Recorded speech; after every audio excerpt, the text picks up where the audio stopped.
যারা শহীদ পরিবারের সদস্য এখানে আছেন তারা ভীষণ একটা ট্রমার মধ্যে দিয়ে গিয়েছেন এবং এই ট্রমার পরবর্তীতে যে কষ্ট এবং শোক এটা এক একজনের ক্ষেত্রে এক এক রকম হয়, এক এক পরিবার এক একভাবে অনুভূত করেন।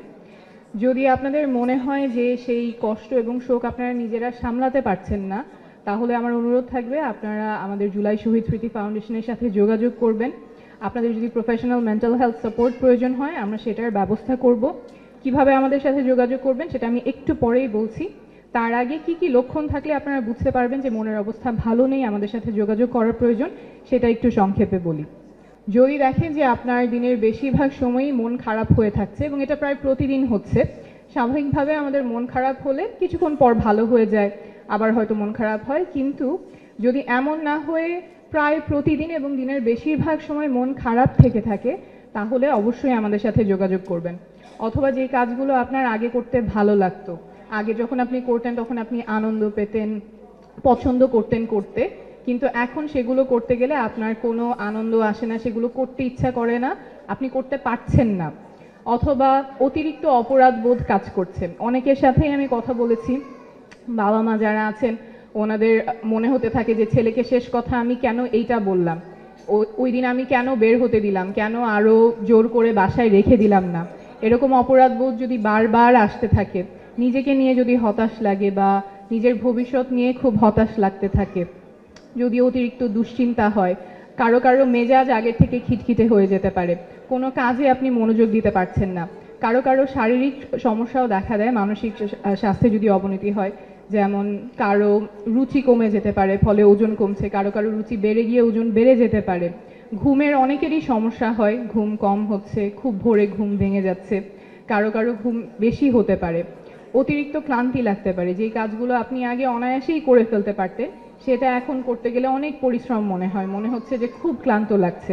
এই যে লক্ষণগুলো বললাম, তার পাশাপাশি আরেকটা জিনিসও অনেকের কাছ থেকেই আমি শুনেছি যে ঘটনাগুলো আপনারা ফটোতে দেখেছেন বা ভিডিওতে দেখেছেন, পত্রিকায় পড়েছেন, সেগুলো যদি বারবার চোখের সামনে আসতে থাকে এবং আপনি সেটা নিয়ন্ত্রণ করতে পারছেন না, এই যে লক্ষণগুলো বললাম এর কোনোটা যদি আপনাদের সাথে মিলে যায় তাহলে আমাদের সাথে যোগাযোগ করবেন। যোগাযোগ করার উপায় ঠিক এখানেই, অডিটোরিয়ামের বাইরে ডান পাশে মেডিকেল বুথ আছে, সেখানে ডাক্তাররা বসে আছেন। আমিও এই বক্তব্যটা শেষ করেই ওখানে যাব, তার আগেও ছিলাম, আপনাদের সাথে আমরা কথা বলবো, যদি প্রফেশনাল মেন্টাল হেলথ সাপোর্ট প্রয়োজন হয় সেটার ব্যবস্থা করব। আর এই লক্ষণগুলো যে সবার এখনই থাকবে এমন না, অনেকের ক্ষেত্রেই আস্তে আস্তে ধীরে ধীরে এটা প্রকাশ পায়, হয়তো আগামী কয়েক সপ্তাহ বা কয়েক মাস পরেও আপনারা দেখতে পারেন যে এগুলো আপনাদের মধ্যে আসছে। যদি দেখেন যে আপনাদের এই লক্ষণগুলো আসছে বা মনের অবস্থা ভালো না, আপনি সামাল দিতে পারছেন না, আমাদের সাথে যোগাযোগ করার উপায়, আমাদের জুলাই শহীদ স্মৃতি ফাউন্ডেশন একটা হেল্পলাইন নাম্বার আছে, নাম্বারটা খুব সহজ, 16,000, রবিবার থেকে বৃহস্পতিবার সকাল 10টা থেকে সন্ধ্যা 6টা পর্যন্ত এটা খোলা থাকে, সরকারি ছুটি ব্যতীত। আপনারা এই নাম্বারে যোগাযোগ করলে তারপর আমরা মেডিকেল টিম থেকে আপনাদের সাথে যোগাযোগ করে যা সাপোর্ট প্রয়োজন পুরোটাই আমরা নিশ্চিত করব। আর এই সুযোগে আপনারা নিজেরা মনের যত্ন কিভাবে নেবেন সেটা নিয়ে খুব সংক্ষেপে কয়েকটা কথা বলি।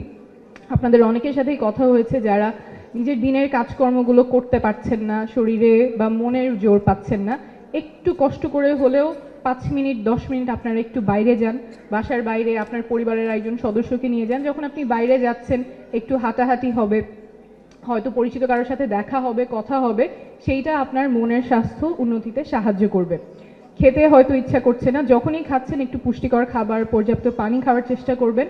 আর একটা জিনিস যদি আপনারা করতে পারেন মনকে শান্ত করার জন্য, সেটা অনেক কাজে দিবে, একটু গভীরভাবে শ্বাস নেওয়ার প্র্যাকটিস করবেন। ঘুম থেকে উঠে প্রথম 5 মিনিট একটু গভীরভাবে শ্বাস নেবেন, পেটটা ফুলিয়ে নাক দিয়ে শ্বাস নেবেন এবং মুখ দিয়ে ছাড়বেন, মনে মনে 5 পর্যন্ত গুনবেন। এটা আমরা আরো ভালোভাবে আপনারা যদি আমাদের মেডিকেল বুথে আসেন সেটা আমরা শিখিয়ে দিতে পারবো। আর যার সাথে আপনাদের কমফোর্ট হয়, পছন্দের ব্যক্তি বা পরিবারের সদস্য যাদের সাথে ভরসা করতে পারেন তাদের সাথে একটু মন খুলে কথা বলবেন।